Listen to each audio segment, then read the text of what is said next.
Here is everything you need to know about Bryan Kohberger and the 4 University of Idaho students that he stabbed on November 13th of 2022. These are the 4 beautiful souls that were taken that night. This is Xana. Xana was dating Ethan, and Ethan was staying over at their home that night. And this is Madison and Kaylee, and Madison and Kaylee were best friends.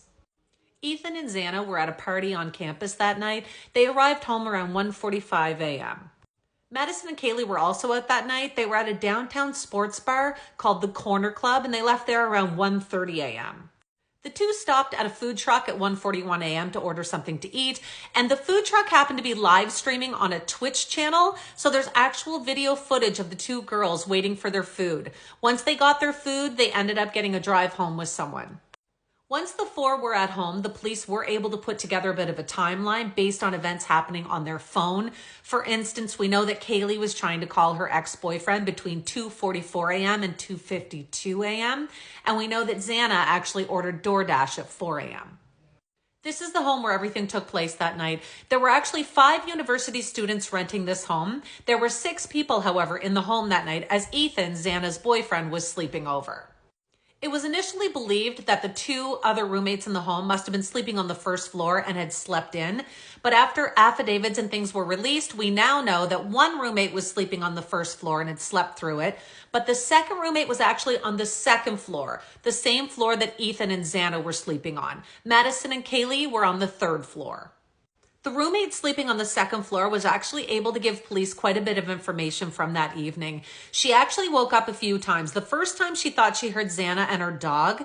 The second time she woke up, she heard someone say, "There's someone here." She thought it might have been Xana, but police believe it could have been Ethan because according to phone records, Xana was actually on her phone on TikTok at about 4:12 a.m. The roommate also had opened her door a few times. The first time she opened her door, she heard someone crying. The second time she heard the door, she heard a male voice say, "It's okay, I'm going to help you." Around this time at 4:17 a.m., security cameras around the home actually picked up whimpering, a loud thud, and heard a dog barking incessantly. The roommate then opened the door for the 3rd time and witnessed a figure dressed all in black, including a black face mask that covered their mouth and nose coming down the hall. She said she froze in fear initially and then immediately went into her room and locked herself in. The 911 call wasn't made until the next day around lunchtime. It was actually 11:58 a.m. when one of the roommates called. They said they were calling for an unconscious roommate, so they ended up contacting some of their other friends to come over to the home as they were very concerned. Once the police arrived there, it was evident they were not unconscious, and all 4 victims were reported deceased at that time. Police were able to obtain surveillance footage from around the home from that night, and they ended up seeing a white Elantra in the area numerous times. It was actually seen 3 times driving by the home and in that area between 3:29 a.m. and 4:04 a.m. It was then seen again for a 4th time at 4:20 a.m. speeding away from the area. Police were eventually able to trace that vehicle back to this man seen in the vehicle with his father. This is Bryan Kohberger. At 9 a.m. the next morning after the murders, this vehicle was seen in the area again driving past the home. They ended up getting his cell phone records and found out that his phone was also there at 9 a.m. that morning. However, the night before, from 2:47 a.m. until 4:48 a.m., his phone was turned off. They were also able to uncover that his phone had actually pinged near the home 12 times prior to November 13th when the incident happened. Every time his phone had pinged near their home, it was always very late in the evening or early in the morning. They also found out that he was following 3 of the victims on Instagram. 2 weeks before the killings, he had also reached out to one of the victims, trying to contact them in their DMs on Instagram. It does not appear that they received the message, however. They were in the requested folder. Police said that he didn't seem frustrated or anything, but that he was repeatedly messaging, asking how they were and what they were up to. Bryan Kohberger lived just 8 miles from this home. He was going to Washington State University trying to get his PhD in criminology. He also had his bachelor's degree in psychology and his master's degree in criminal justice. Lots of people have been interviewed now about Bryan Kohberger's past. Some say that he was extremely bullied when he was younger because of his weight. Others have come forward to say that he was the bully and bullied them.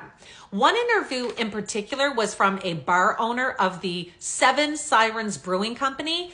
He said that they have a scanning system for ID cards when you come in and they can write notes on your account. He says that there were numerous complaints from female employees as well as patrons that he would come in, sit and stare at the women and then go up and ask inappropriate questions like, are you here alone and where do you live?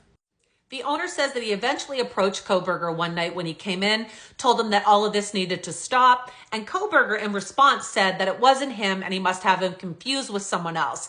The owner claims that he immediately left the bar and never returned. Police wanted to arrest Kohberger but didn't feel they had enough evidence yet, so they put a surveillance team on him while he was staying at his parents' home in Pennsylvania. Police said they ended up watching him clean the inside and outside of his vehicle with a fine-tooth comb. They said that he did not miss an inch when cleaning that car. They also witnessed him wearing surgical gloves and carrying garbage out from his parents' home and putting it into the neighbors' garbage bins. Of course, the police collected all of this and it's being analyzed. Police ended up using genetic genealogy to test the trash that they had found, and they ended up getting Kohberger's father's DNA from that and were able to make a match with Kohberger. When they arrested Kohberger in his parents' home, he was found taking Ziploc baggies to put trash in them and again was wearing surgical gloves.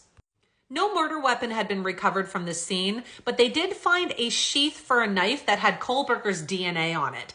When they searched his family's home, they ended up removing several items, including a knife, a Glock handgun with 3 empty magazines. They also ended up finding a black face mask, gloves, and a hat. Kohberger's parents released a statement on January 2nd of 2023.